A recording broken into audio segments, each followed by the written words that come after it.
Welcome dear rockets, कैसे हैं आप सभी। तो आज हम आपके लिए लेकर आ गए हैं वॉकिंग डेड सीरीज का पहला सीजन, तो एंड तक जरूर देखिएगा। सीरीज की शुरुआत में डेप्यूटी रिक ग्राइम्स को दिखाते हैं जिसे एक शूटआउट के दौरान गोली लग गई थी। कुछ हफ्तों के बाद जब उसे होश आता है तो वो खुद को हॉस्पिटल में बिल्कुल अकेला पाता है। हर तरफ लाशें पड़ी होती है और कुछ लाशों को एक कमरे में बंद किया होता है। रिक एकदम कंफ्यूज होकर एक साइकिल पर अपने घर जाता है, पर वहां उसकी पत्नी और बेटा होते ही नहीं। और जब वो वहां से निकलता है तो एक लड़का उस पर हमला कर देता है। रिक वहीं पर बेहोश। होश में आने पर वो खुद को बेड से बंधा हुआ पाता है। मॉर्गन नाम का एक आदमी फिर रिक से उसके घाव के बारे में पूछता है, तो रिक एक्सप्लेन करता है कि मुझे ये घाव गन शॉट से लगा था, बाकी मुझे कुछ याद नहीं है। ये सुनकर मॉर्गन रिक को आजाद कर देता है। वो ये भी बताता है कि वॉकर के काटने से नॉर्मल इंसान भी वॉकर बन जाता है। दरअसल ज़ॉम्बीज को यहाँ पर वॉकर कहा जाता है। अब रात को मॉर्गन के घर के आसपास कई ज़ॉम्बीज दिखते हैं। उनमें से एक मॉर्गन की पत्नी भी है। मॉर्गन रिक को बताता है कि देखो, तुम्हारी पत्नी और बेटा अटलांटा के रिफ्यूजी कैंप में होंगे। फिर वो रिक को सेंटर फॉर डिजीज कंट्रोल यानी कि सीडीसी के बारे में बताता है, जहां इस इन्फेक्शन की दवा पर रिसर्च किया जा रहा है। अब रिक, मॉर्गन और उसका बेटा डुएन पुलिस स्टेशन जाते हैं। वहां से वो गन उठा लेता है और एक राइफल और रेडियो मॉर्गन को दे देता है। इसके बाद तो रिक एक पुलिस कार में अटलांटा की ओर निकलता है। यहाँ से मॉर्गन और डुएन घर लौट आते हैं। लेकिन होता ये यहाँ पर कि मॉर्गन ऊपर जाकर ज़ॉम्बीज को लगातार शूट करने लग जाता है। वो अपनी पत्नी को भी मारना चाहता है लेकिन हिम्मत नहीं जुटा पाता। इसी बीच रिक को दिखाते हैं तो हाईवे से सर्वाइवर्स कैंप को एक मैसेज भेजता है, और ये वही कैंप है जहां पर उसकी पत्नी लॉरी अपने बेटे काल के साथ होती है। वो मैसेज रिसीव करते हैं लेकिन अटलांटा के इस खतरनाक सिचुएशन के बारे में रिक को वार्निंग मैसेज नहीं भेज पाते। अब यहाँ पर लॉरी रिक के बेस्ट फ्रेंड शेन के साथ थोड़ा फ्लर्ट कर रही होती है। रास्ते में यहाँ कार का फ्यूल खत्म हो जाता है और रिक को कहीं फ्यूल स्टेशन नजर नहीं आता। फिर वो अपने पिता के फार्म में जाता है जहां उन्होंने पूरी फैमिली को शूट कर दिया था और आखिर में खुद भी मर गए थे। रिक फिर फार्म से एक घोड़ा लेकर आगे बढ़ता है। जब वो अटलांटा सिटी पहुंचता है तो उसे ज़ॉम्बीज घेर लेते हैं। अचानक हेलीकॉप्टर की आवाज आती है। रिक उसी साउंड को फॉलो करता है, लेकिन उसके लिए ये इतना आसान नहीं होता क्योंकि ज़ॉम्बीज की भीड़ में वो फंस जाता है। ज़ॉम्बीज तो घोड़े पर भी अटैक करते हैं और रिक फिर वहां से बचकर कैसे भी करके निकल जाता है। अब यहाँ से वो एक मिलिट्री टैंक के अंदर छुप जाता है ताकि कोई उसको देख ना पाए। तभी उसे रेडियो पर उसके फ्रेंड ग्लेन की आवाज आती है। यहाँ सर्वाइवर्स कैंप में लॉरी मशरूम्स तोड़ने के बहाने जंगल में जाती है और वहां शेन के साथ इंटीमेट हो जाती है। तो यहाँ रेडियो पर एक आदमी रिक को वार्न करता है कि ज़ॉम्बीज घोड़े को खा रहे हैं, तुम जल्दी से वहां से भाग जाओ, ये सही मौका है तुम्हारे लिए। रिक भी हिम्मत करके टैंक से बाहर निकलकर वहां से भाग जाता है। फिर वो एक जगह पर ग्लेन से मिलता है। दोनों लैडर की मदद से एक बिल्डिंग पर चढ़ जाते हैं। वहां से वो सीधे एक ऊंची बिल्डिंग पर पहुंचते हैं जहां फर्स्ट फ्लोर पर एक स्टोर होता है। यहाँ पर ग्लेन और उसके साथी फूड आइटम्स को लेने के लिए आए थे, लेकिन बिल्डिंग के ऊपर से मरिल नाम का आदमी ज़ॉम्बीज को शूट कर रहा होता है। लेकिन तभी वहां पर टी डॉग नाम का एक आदमी भी होता है जो मना करता है क्योंकि उसके एम्यूनेशन खत्म हो रहे थे और वो नहीं चाहता था कि वो खत्म हो जाए। फिर रिक को बीच में घुसना पड़ता है और वो मरिल को पीटता है। उसे एक पाइप के साथ हथकड़ी भी लगा देता है। अब यहाँ पर मॉरल्स नाम का आदमी बताता है कि अटलांटा में देखो, कोई सर्वाइवर कैंप है ही नहीं, सब झूठ है। दरअसल हम और बाकी सर्वाइवर्स पहाड़ पर छुप कर रह रहे हैं। तो दोस्तों, अब वो बिल्डिंग के बेसमेंट से होकर बचना चाहते हैं, लेकिन वहां भी ज़ॉम्बीज हर जगह हैं। तो रिक सजेस्ट करता है कि देखो, पास के किसी कंस्ट्रक्शन साइट पर जाकर हम वहां से बच सकते हैं क्योंकि वहां शायद वो ना हो। पर वहां के सर्वाइवर्स बताते हैं कि ज़ॉम्बीज के बीच से निकलना इतना आसान नहीं है जितना तुम सोच रहे हो, क्योंकि वो जिंदा लोगों को सीधा स्मेल कर सकते हैं। बस फिर रिक को एक बेहतरीन आइडिया आता है। वो एक मरे हुए ज़ॉम्बी का खून और बॉडी पार्ट्स को अपने ऊपर लगा लेते हैं। साथ ही वो हथकड़ी की चाबी टी डॉग को दे देता है। फिर टी डॉग कैंप को मैसेज करता है कि हम ट्रैप हो चुके हैं, पर शेन कहता है कि मैं तुम्हें बचाने के लिए कुछ नहीं कर सकता, लगता है ये मरने वाला है। इसी बीच रिक और ग्लेन ज़ॉम्बीज के बीच से बिल्कुल ज़ॉम्बीज की तरह बिहेव करके चलने लग जाते हैं। लेकिन उनका बैड लक तो देखो, अचानक बारिश हो जाती है और उनके शरीर पर लगा हुआ खून साफ हो जाता है और अब ज़ॉम्बीज को उनकी बू आने लगती है और वो उनको चेस करते हैं। दोनों बचकर एक ट्रक तक पहुंचते हैं बड़ी मुश्किल से, और रिक ग्लेन से कहता है कि भाई, तुम ट्रक को बिल्डिंग के अपोजिट डायरेक्शन में लेकर जाओ कैसे भी करके। फिर वो एक स्पोर्ट्स कार का ग्लास तोड़कर उसका अलार्म चालू कर देता है, जिससे होता यह है कि ज़ॉम्बीज वहां पर अट्रैक्ट हो जाते हैं और इसी मौके का फायदा उठाकर उसके साथ ही बिल्डिंग से नीचे आकर ट्रक में चढ़ जाते हैं। लेकिन टी डॉग गलती से हथकड़ी की चाबी ड्रेनेज में गिरा देता है और अब मेरिल बिल्डिंग में बिल्कुल अकेला पड़ा हुआ है, जबकि उसके साथ ही अटलांटा से बाहर निकल जाते हैं। मरिल अब खुद से ही बातें करता है, लगता है उसका अंत नजदीक आ गया है। और तभी एक ज़ॉम्बी दरवाजा पीटता है, तो मरिल भी उससे निपटने के लिए वहां पर आरी को निकालने की कोशिश करता है। यहाँ कैंप में लॉरी काल के बाल काट देती है, लेकिन उसे ये बिल्कुल भी पसंद नहीं होता। तभी पहाड़ की शांति को चीरती हुई ग्लेन की स्पोर्ट्स कार वहां पर आ जाती है। दरअसल प्रॉब्लम यह हो गई है यहाँ पर कि वो कार का अलार्म ऑफ करना नहीं जानता, लेकिन उसकी किस्मत थोड़ा अच्छी होती है कि जिम नाम का एक आदमी वहां उसकी मदद करता है। पीछे से उनका ट्रक भी आ जाता है। मोरल्स अपनी फैमिली के साथ मिल जाता है दोस्तों। फिर रिक लास्ट में उतरता है और अपनी फैमिली को देखकर बड़ा इमोशनल हो जाता है। साथ ही वो शेन को थैंक यू भी कहता है क्योंकि उसने इतने दिनों तक रिक की पत्नी और बेटे को सुरक्षित रखा। अब उनके साथियों में से डेल नाम का आदमी कहता है कि देखो, हमें डेरिल को उसके भाई के बारे में बता देना चाहिए। रुके दोस्तों, ये डेरिल कौन है आपको पता चल जाएगा, पर रिक कहता है कि देखो मैं खुद उसे बताऊंगा। दूसरी ओर होता यह है कि एड नाम के आदमी से शेन की बहस हो जाती है। फिर रात को दिखाते हैं तो लॉरी रिक को उनका फोटो एल्बम दिखाती है जो वो घर से लेकर आई थी। सुबह रिक देखता है कि करोल नाम की औरत ने उसका यूनिफॉर्म धोकर बिल्कुल इस्त्री कर दिया है। इस तरह दोस्तों यहाँ पर घटनाक्रम होता रहता है। दूसरी ओर मोरल्स, डेल और जिम ने मिलकर ग्लेन की कार के सारे पार्ट्स निकाल दिए हैं, लेकिन रिक दोस्तों अभी भी मरिल को लेने वापस अटलांटा जाना चाहता है। पर तभी होता यह है कि जंगल से बच्चों की चीखें आती है। वो जाकर देखते हैं तो एक हिरन को ज़ॉम्बी काट रहा है। फिर ये लोग ज़ॉम्बी को मार डालते हैं। तभी झाड़ के पीछे से डेरिल आता है। अब वो परेशान है दोस्तों क्योंकि उसने इस हिरन का शिकार किया था, लेकिन अब वो उसे खा नहीं सकते। खाने के लिए बड़ी प्रॉब्लम हो गई है। खा इसलिए नहीं सकते क्योंकि ज़ॉम्बी ने उसको काट लिया है। अब शेन डेरिल को बताता है कि रिक उसके भाई मरिल को अटलांटा में ही छोड़ आया, तो वो गुस्से में चाकू उठा लेता है दोस्तों, पर वो उसे शांत करते हैं और फिर डेरिल, रिक, ग्लेन और टी डॉग मरिल को लेने वापस अटलांटा जाते हैं। हाँ दोस्तों, वो टी डॉग बच गया था। अब शेन रिक के रिवॉल्वर के लिए एम्यूनेशन के 4 राउंड्स देता है। फिर डेल भी रिक को वायर कटर्स देता है। रिक उससे ये भी कहता है कि मैं खोया हुआ टूल बैग जरूर लेकर आ जाऊंगा। अब जब वो चले जाते हैं तो शेन काल को पास के तालाब में मेंढक पकड़ना सिखाता है। दूसरी ओर औरतें कपड़े धो रही होती हैं। तब लॉरी आकर काल को वापस कैंप में भेज देती है और शेन को वार्न करती है कि मेरे परिवार को अकेला छोड़ दो प्लीज। तभी एड भी अपनी पत्नी करोल को बुलाता है, पर एंड्रा नाम की एक औरत उसे रोक देती है दोस्तों। और जब करोल इंकार करती है तो एड उसके मुंह पे पंच कर देता है। इतने में होता यह है कि शेन वहां पर आकर एड को पीट देता है। करोल भी शौक के मारे रोने लग जाती है कि ये क्या हो रहा है यहाँ पर। यहाँ दिखाते हैं तो रिक, डेरिल, ग्लेन और टी डॉग वैन को रेल रोड पर छोड़कर उस बिल्डिंग के रूफ पर पहुंच जाते हैं। वो खून से गीली आ रही और एक कटा हुआ हाथ देखकर बिल्कुल चौंक जाते हैं। कैंप के पास यहाँ एंड्रा और उसकी बहन आर्मी की एक बोट में फिशिंग कर रही होती है। दोनों अपने पापा और अपनी फैमिली के बारे में डिस्कस करते हैं, पर दोनों की उम्मीद है कि उनके पेरेंट्स फ्लोरिडा में ठीक होंगे और यहाँ की तरह वहाँ इन्फेक्शन नहीं फैला होगा, ये इनके दिमाग में चलता है। यहाँ कैंप में डेल देखता है कि जिम बहुत देर तक एक जगह पर बेलचे से खुदाई कर रहा है, पता नहीं क्यों। अटलांटा में डेरिल टी डॉग पर अटैक करने की तैयारी कर रहा होता है, पर रिक उसे शांत कर देता है कि क्यों कर रहे हो ये फालतू की चीजें। फिर वो मरिल का कटा हुआ हाथ एक बैग में डाल देते हैं दोस्तों। उसका हाथ कट चुका था। साथ ही वो खून के निशान को फॉलो करके पास के बिल्डिंग में पहुंच जाते हैं। और यहाँ डेल के पूछने पर भी जिम नहीं बताता कि वो गड्ढा क्यों खोद रहा है। दूसरी ओर एंड्रा और एमी ढेर सारा फिश पकड़ लेती है। वहाँ रिक की टीम किचन में जाकर देखती है शायद मरिल ने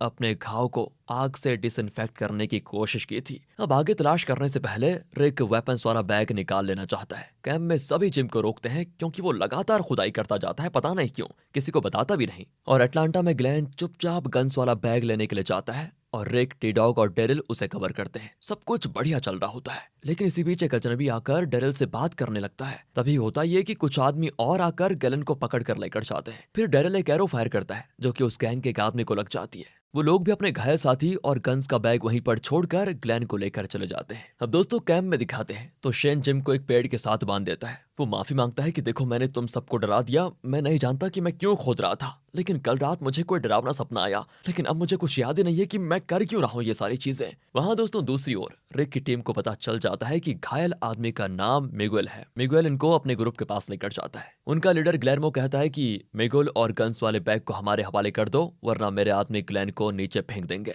और अब टी डॉग और मिगुएल वापस बिल्डिंग में पहुंच जाते हैं। डेरिल कहता है कि हमें ग्लेन की कुर्बानी देनी पड़ेगी क्योंकि गन्स ज्यादा इंपॉर्टेंट है ग्लेन से, लेकिन ग्लेन ने रिक की जान भी बचाई थी, इसलिए वो उसे नहीं छोड़ सकता। ये सोचकर वो फिर से ग्लेर्मो के पास जाते हैं, लेकिन गन्स ना लौटाने का फैसला करते हैं। और तब अचानक एक बुजुर्ग औरत आकर विनती करती है कि फिलिप को मत लेकर जाओ। अब ये फिलिप कौन है, रुक जाओ दोस्तों, पता चल जाएगा। वो औरत इनको पीछे के कमरों के पास लेकर जाती है जहाँ कुछ बुजुर्ग औरतें होती है। तो पता चलता है कि ग्लेर्मो फिलिप नाम की नर्स के साथ मिलकर इन बुजुर्गों को ज़ॉम्बीज और दूसरे डाकुओं से बचा रहे हैं। लगता है बढ़िया लोग हैं यार ये। अब इनका मिशन देखकर रिक उन्हें अपने आधे वेपन्स दे देता है। फिर जब वो रेल रोड पर पहुंचते हैं तो उनका वैन वहां से गायब हो जाता है। पता नहीं कौन ले गया, लगता है मैरल ले गया होगा वैन को। फिर वो पैदल ही चलकर कैंप में लौट आते हैं। तो वहां पर एंड्रिया डेल से एक पेपर रैपर मांगती है ताकि वो अपना मरमेड नेकलेस संभाल कर रख पाए। वो इसे एमी को उसके बर्थडे पर गिफ्ट करना चाहती है। दूसरी ओर दोस्तों, शेन जिम को खोल देता है और बच्चों के साथ मिलकर फिश की क्लीनिंग करता है। शाम को सभी फ्रेंड फिश एंजॉय करते हैं। अब कैरोल एड के टेंट में जाती है, लेकिन वो किसी भी सेलिब्रेशन में भाग नहीं लेना चाहता। कैंप फायर में डेल कहता है कि टाइम को ट्रैक करने के लिए मैं रोज अपने वॉच को वाइंड करता रहता हूँ। अब ये बात कर ही रहे होते हैं, किसी बीच होता यह है, एड को एक ज़ॉम्बी अटैक कर जाती है।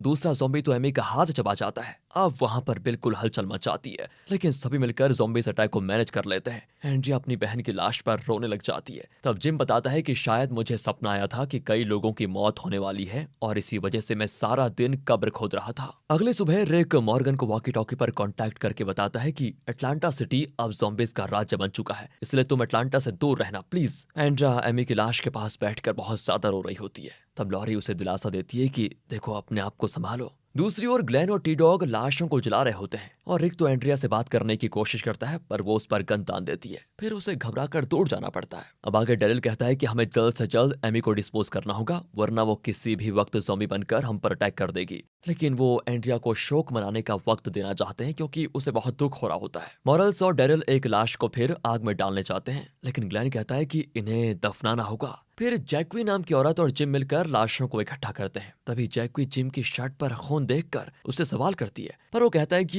ये खून ये तो लाशों को उठाते वक्त लग गया था। लेकिन जब जैक्वी को सच पता चलता है तो जिम कहता है कि प्लीज प्लीज किसी को मत बताओ, पर जैक्वी तो घबराकर सबको बता देती है। इतने में जिम बेलचा उठा लेता है। टी डॉग तो उसको पीछे से पकड़ लेता है और डेरिल उसकी शर्ट उतार कर देखता है। ओहो, तो उसके पेट में ज़ॉम्बी बाइट का निशान होता है। अब सभी सोचने लग जाते हैं कि अब इसका क्या किया जाए, पर रिक उसे मारने से साफ इनकार कर देता है। वो कहता है कि देखो, हमें इसे लेकर सीडीसी जाना होगा और वो सीडीसी यहाँ से 25 मील की दूरी पर है, बस हम सब वहां पर आराम से शिफ्ट हो सकते हैं। पर शेन कहता है कि हमें फोर्ट बिगिनिंग के आर्मी बेस में चले जाना चाहिए, जो कि ऑपोजिट डायरेक्शन में 100 मील्स की दूरी पर है। वहां ज्यादा सेफ होगा, दोनों जगहों पर खाना और रहने की जगह मिल जाएगी। पर रिक का मानना होता है कि फोर्ट बिगिनिंग अब तक लोगों से भर गया होगा। इतना ही नहीं, सीडीसी में ज्यादा सुरक्षा है, क्योंकि न्यूक्लियर अटैक या फिर टेररिस्ट अटैक के वक्त सबसे पहले सीडीसी को ही प्रोटेक्ट किया जाता है। इसी बीच डेरिल जिम को मारना चाहता है, लेकिन रिक उस पर गन तान देता है कि देखो, अभी ऐसा कुछ मत करो। शेन भी रिक को ही सपोर्ट करता है। तब जाकर डेरिल अपना वेपन फेंक देता है। इसके बाद रिक जिम को वैन के अंदर के बेडरूम में भेजता है। दूसरी ओर डेल एंड्रा को बताता है कि मेरी पत्नी कैंसर पेशेंट थी, मैं उसे हर कैंसर स्पेशलिस्ट के पास लेकर गया, लेकिन वो पहले से ही अपना अंत स्वीकार कर चुकी थी।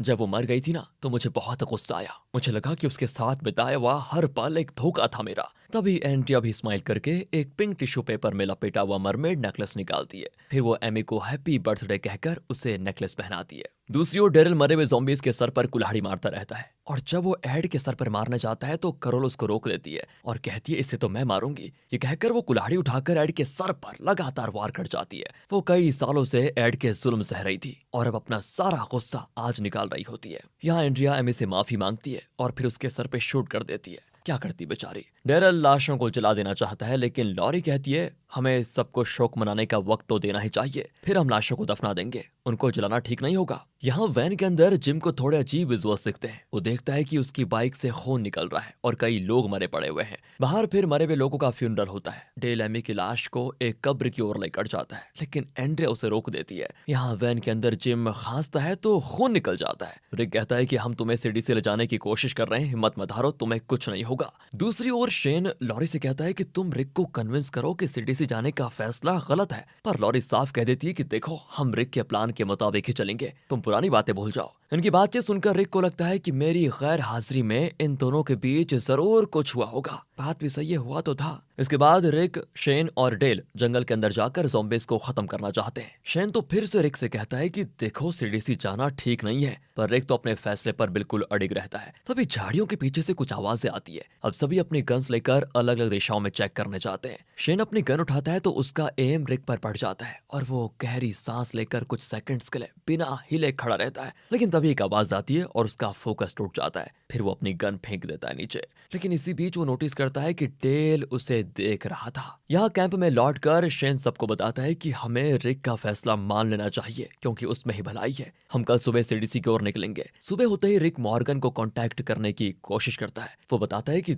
हम सीडीसी जा रहे हैं, हम वहां का रूट मैप हमारी रेड कार पर टेप से चिपका कर जाएंगे, ताकि तुम और तुम्हारा बेटा मैप को फॉलो करके सीडीसी पहुंच सके। अब यहाँ शेन सबको इंस्ट्रक्ट करता है कि सभी को एक साथ रहना होगा, कोई इधर उधर नहीं जाएगा। तभी मॉरल्स बताता है कि मेरी फैमिली सीडीसी नहीं जाएगी, बल्कि हम बर्मिंघम जा रहे हैं जहां मेरी वाइफ के पेरेंट्स रहते हैं, बस फाइनल। इसके बाद रिक मॉरल्स को .357 मैग्नम रिवॉल्वर देता है। फिर मॉरल्स की बेटी करोल की बेटी सोफिया को अपनी गुड़िया देकर अपनी फैमिली के पास लौटाती है। फिर वो सभी मॉरल्स की फैमिली से विदा लेकर वहां से निकल जाते हैं। यहाँ वैन के अंदर जिम की हालत बहुत ही खराब हो जाती है। रास्ते में तो एक और प्रॉब्लम आ जाती है, वैन का रेडिएटर होज फट जाता है। फिर शेन और टी-डॉग उसका रिप्लेसमेंट ढूंढने निकल जाते हैं। जिम कहता है कि मुझे यहीं छोड़कर तुम लोग सीडीसी चले जाओ, मुझसे देखो तुम सबको खतरा है, मैं कभी भी ज़ॉम्बी बन सकता हूँ। लेकिन दोस्तों उसके साथी उसे इस तरह नहीं छोड़ना चाहते थे। जिम बार बार विनती करता है और फिर फाइनली उन्हें उसकी बात माननी पड़ती है। वो जिम को एक पेड़ के पास छोड़ देते हैं। जैक तो उसके गाल पर किस करती है और अपना सफर जारी रखते हैं। फिर ये लोग किसी और जगह पर एक वीडियो मॉनिटर पर एक आदमी दिखाई पड़ता है। इसका नाम है डॉक्टर जेनर। वो बताता है कि इस वायरस आउटब्रेक के 194 दिन हो चुके हैं और 63 दिन पहले ये इन्फेक्शन दुनिया भर में फैल गया था। फिर वो एक बायोहजार्ड सूट पहनकर अपनी लैब में पहुंचता है। साथ ही एक टिश्यू पेपर निकालता है जिस पर TS19 लिखा है।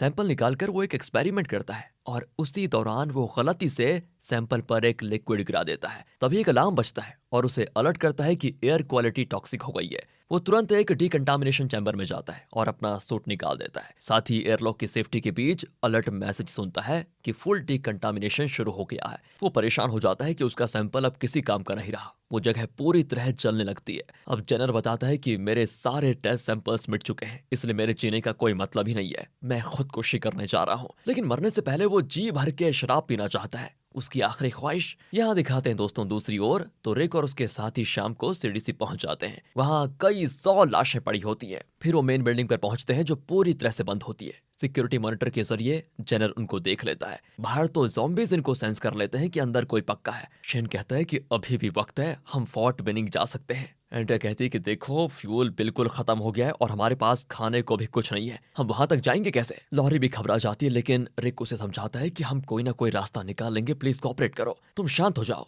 जेनर तो बड़बड़ाता है कि जल्दी यहाँ से निकल जाओ। रिक फिर सिक्योरिटी कैमरा का मूवमेंट नोटिस कर लेता है और मेटल डोर्स पर पीटने लग जाता है। वो चिल्लाता है कि हमें प्लीज अंदर अलाउ करो। इतने में दोस्तों ज़ॉम्बीज़ उन्हें घेर लेते हैं और तब दरवाजा खुलता है। अंदर से एक तेज रोशनी आती है। फिर यहाँ फ्लैशबैक में इस आउटब्रेक की शुरुआत का सीन दिखाते हैं। एक्चुअली शेन रिक से मिलने के लिए किंग काउंटी हॉस्पिटल में जाता है। उसने डेप्यूटी शेरिफ का यूनिफॉर्म पहना होता है। वो देखता है कि आर्मी जल्दी जल्दी पेशेंट्स को इवैक्यूएट कर रही है और इन्फेक्टेड लोगों को शूट कर रहे होते हैं वो लोग। वो यहाँ से रिक को बचाकर ले जाना चाहता है लेकिन उसके शरीर पर कनेक्ट किए हुए ट्यूब्स और वायर्स देखकर वो ऐसा नहीं करता। कुछ प्रॉब्लम होती है उनमें। दरअसल रिक कोमा में है दोस्तों। तभी 2 आर्मी सोल्जर्स अंदर आ जाते हैं और शेन रिक के बेड के पीछे छुप जाता है ताकि कोई देख ना पाए। वो रिक को जगाने की बहुत कोशिश करता है लेकिन तभी पावर ऑफ हो जाती है और सारे मॉनिटर्स बंद हो जाते हैं। वो अपने पार्टनर रिक को किसी भी तरह बचाना चाहता था। फिर वो उसके सीने पर कान रखकर सुनता है पर उसे रिक की धड़कन सुनाई नहीं देती। वो बहुत दुखी हो जाता है कि कहीं रिक मर तो नहीं गया और वो रिक को कमरे में बंद कर देता है। कुछ भारी चीजों से दरवाजे को ब्लॉक कर देता है। उसको ये लगता है कि उसका दोस्त रिक मारा गया। यहाँ से प्रेजेंट में दिखाते हैं कि रिक और उसके साथी सीडीसी के अंदर जा चुके हैं। तभी डॉक्टर जेनर आता है और सबका ब्लड टेस्ट करना चाहता है। अब करोल बताती है कि देखो मुझे इन अंडरग्राउंड जगहों से बहुत प्रॉब्लम होती है, मुझे घुटन होती है यहाँ पर जेनर कहता है कि तुम ये मत सोचो कि ये बंद जगह है, आराम से रहो। वो उन्हें कंट्रोल रूम में लेकर जाता है। फिर रिक पूछता है कि बाकी डॉक्टर्स कहाँ पर हैं, आप अकेले रहते हैं कि यहाँ पर। जेनर बताता है कि सिर्फ मैं बचा हूँ। इसके बाद वो एंड्रा का खून लेता है तो वो तो पूछती कि ब्लड टेस्ट की जरूरत क्या है, अगर मुझे इन्फेक्शन होता तो बुखार होता ना। पर जेनर कहता है कि देखो ये यहाँ का प्रोसीजर है। फिर वो सीडीसी के अंदर वहां एक जगह खाना खाते हैं। यहाँ खाने और शराब की कोई कमी नहीं होती। सभी बड़े खुशी से खाना खाते हैं और खूब सारा ड्रिंक भी करते हैं। फिर सभी वहां के लग्जरियस बाथरूम्स में नहाते भी हैं। लेकिन शेन बहुत गुस्से में होता है और शराब की पूरी बॉटल पी जाता है। एंड्रिया भी बहुत उदास होती है। जेनर की खातिरदारी के लिए रिक उसको थैंक यू करता है क्योंकि इन्होंने बहुत दिनों के बाद इतने मजे से खाया पिया। इसके बाद करोल काल और सोफिया को सुलाने के लिए लेकर जाती है। लॉरी फिर लाइब्रेरी में कुछ बुक्स देख रही होती है तो शेन लॉरी से कहता है कि तुम बहुत सेल्फिश हो। रिक कहते ही देखो तुमने मुझे छोड़ दिया है। लॉरी कहती है तुमने मुझे ये बताया था कि रिक मर गया इसलिए मैं तुम्हारे साथ आ गई थी, लेकिन अब रिक जिंदा है इसलिए हम दोनों की रिलेशनशिप यहीं पर खत्म। लेकिन उसकी नीयत खराब होती है दोस्तों। वो लॉरी के साथ जबरदस्ती करता है लेकिन वो उसे नाखूनों से घायल कर देती है। और जब रिक सोने आता है ना तो उसे पता चलता है कि लॉरी तो रो रही है। वो सोचता है कि लॉरी ज़ॉम्बी से घबराने की वजह से रो रही है। वो नहीं जानता कि कुछ देर पहले शेन ने उसके साथ क्या किया था। अगली सुबह सभी कैफेटेरिया में जाते हैं और बच्चों के अलावा सभी बिल्कुल हैंगओवर में होते हैं। लॉरी रिक को एस्प्रिन देती है जो जेनर ने उसको दिया था। तभी शेन भी आ जाता है और कॉफी लेने के लिए जाता है। टी डॉग पूछता है पूछता है कि तुम्हारी गर्दन पर ये नाखूनों के निशान कहाँ से आए, क्या तुम्हें किसी ज़ॉम्बी ने काट दिया है? पर शेन कहता है कि एक्चुअली वो नींद में गर्दन पर मेरा नाखून लग गया था इसीलिए। इसके बाद जेनर आकर उन्हें कंट्रोल रूम में लेकर जाता है। फिर वो उन्हें TS-19 यानी कि टेस्ट सब्जेक्ट 19 का ब्रेन स्कैन दिखाता है। ये एक इन्फेक्टेड इंसान का है जिसने CDC को अपने ब्रेन स्कैन का वीडियो रिकॉर्ड करने की परमिशन दी थी। जेनर एक्सप्लेन करता है कि इन्फेक्शन के बाद इसके ब्रेन के ब्लड वेसल्स फट गए थे और इसका खून वेसल के बाहर फैलने लगा। आखिर में जब पेशेंट मर गया तो सब कुछ ब्लैक हो जाता है। अब वो सभी एमी और जिम के बारे में सोचकर बड़े दुखी होते हैं। उनका भी यही हाल होगा, ये लोग ये सोच रहे होते हैं। तो अब जेनर वीडियो को फास्ट फॉरवर्ड करके दिखाता है कि मरने के बाद TS-19 का क्या हुआ। अब उसके ब्रेन के अंदर के पार्ट्स धीरे धीरे चमकने लग जाते हैं। फिर उसके ब्रेन को एक बुलेट चीर देता है। एंड्रिया रियलाइज करती है कि उसने इसी तरह एमी के स्कल में बुलेट उतार दिया था। अब जेनर आगे कहता है कि देखो, मैं नहीं जानता कि ये क्या बीमारी है या इसका इलाज क्या है, मुझे नहीं पता। दूसरे रिसर्च सेंटर्स में मेरा कांटेक्ट भी कट चुका है क्योंकि यहाँ पर पावर नहीं है। तब डेल उसको रोककर पूछता है कि दीवार पर लगा हुआ क्लॉक काउंटडाउन क्यों चल रहा है। दरअसल जब टाइमर 0 पर आ जाएगा तो बेसमेंट जनरेटर का फ्यूल खत्म हो जाएगा और इस पूरे सेंटर को डीकंटामिनेट कर दिया जाएगा, यानी यहाँ का लैब एक्सप्लोड हो जाएगा ताकि यहाँ के इन्फेक्शन सैंपल्स यहीं जलकर राख हो जाएं। और अब रिक, शेन, टी-डॉग और ग्लेन जनरेटर्स को चेक करते हैं। जब वो बेसमेंट में होते हैं ना तो बिल्डिंग के इमरजेंसी लाइट्स ऑन हो जाते हैं। काल और लॉरी ऊपर के कमरे में होते हैं और तभी अचानक बिल्डिंग के अंदर ही हवा कट हो जाती है।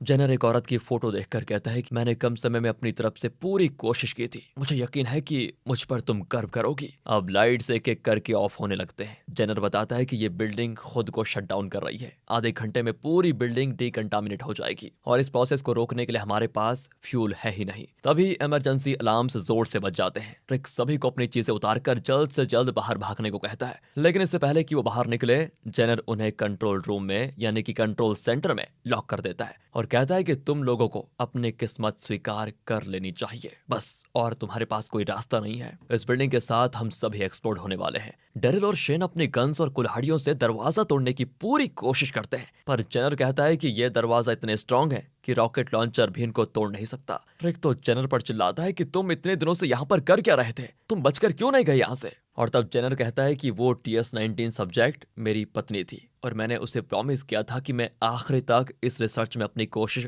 जारी रखूंगा। पर रिक और लॉरी कहते हैं कि तुम यहाँ रुकना चाहते हो तो रुक जाओ, लेकिन हमें बाहर जाने दो प्लीज। जेनर कंट्रोल सेंटर का डोर है अनलॉक कर देता है दोस्तों, लेकिन कहता है कि कंट्रोल सेंटर से तुम बाहर जा सकते हो लेकिन बिल्डिंग से बाहर जाना नामुमकिन है। वो रिक से हाथ मिलाता है और उसके कान में कुछ कहता है। वो एग्जिट की ओर भागते हैं, लेकिन जैक्वी CDC में रहना चाहती है क्योंकि वो एमी और जिम की तरह इतनी बुरी मौत नहीं मरना चाहती। तभी एंड्रिया भी CDC में रुकने का ही फैसला करती है। डेल भी एंटर के साथ रुकने का फैसला करता है। अब होता यह है कि CDC लॉबी में सारे दरवाजे लॉक होते हैं। वो दरवाजों और खिड़कियों पर पीटते हैं, कुल्हाड़ी मारते हैं, यहाँ तक कि उन पर शूट भी करते हैं, लेकिन ग्लासेस को कुछ नहीं होता। तभी क्रॉल एक हैंड ग्रेनेड निकाल कर रिक को देती है और कहती है कि जब मैं तुम्हारा पैंट वॉश करने जा रही थी तो ये पैंट पॉकेट में था। रिक तो तुरंत उसे डिटोनेट कर देता है और डीकंटामिनेशन से कुछ ही मिनट पहले ग्रेनेड होता है ब्लास्ट और ग्लास फाइनली टूट जाता है। अब बेसमेंट में डेल एंड्रिया को प्रॉमिस करता है कि मैं इस हाल में तुम्हें नहीं छोड़ सकता, पर एंड्रिया नहीं चाहती कि डेल उसके साथ यहाँ पर मरे। बाहर वो ज़ॉम्बीज को शूट करते हुए वैन की ओर भागते हैं। वैन में चढ़ने के बाद वो देखते हैं कि डेल और एंड्रिया भी बिल्डिंग से बाहर आ गए हैं। अब सिर्फ 10 सेकंड्स बचे होते हैं। जेनर और जैक्वी एक दूसरे का हाथ पकड़कर सिक्योरिटी मॉनिटर को देखते रहते हैं और खुश होते हैं कि रिक अपने साथियों के साथ बच निकला। डेल और एंड्रिया भागकर मिलिट्री ब्लॉकेड के पीछे छुप जाते हैं और तभी CDC बिल्डिंग होती है एक्सप्लोड। फिर दोनों भागकर वैन में चढ़ जाते हैं। अब रिक इंजन स्टार्ट करता है और वो उस जगह से दूर जाते हैं। इसी के साथ द वॉकिंग डेड का पहला सीजन यहाँ पर खत्म होता है। दोस्तों, सीरीज के टोटल 11 सीजन रिलीज हो चुके हैं। अगर आप इस सीरीज के आगे आने वाले सीजन्स भी देखना चाहते हैं तो कमेंट सेक्शन में जरूर बताइएगा, उससे हमें अंदाजा होगा कि आगे बनाने हैं कि नहीं। उन्हीं के आधार पर हम आगे के सीजन्स की वीडियो बनाएंगे इसी तरह। और अगर आपको ये सीजन पसंद आया हो तो लाइक करें, चैनल को सब्सक्राइब, शेयर भी करें। मिलते हैं आपसे अगली वीडियो में। ध्यान रखेगा अपना and finally thanks for watching.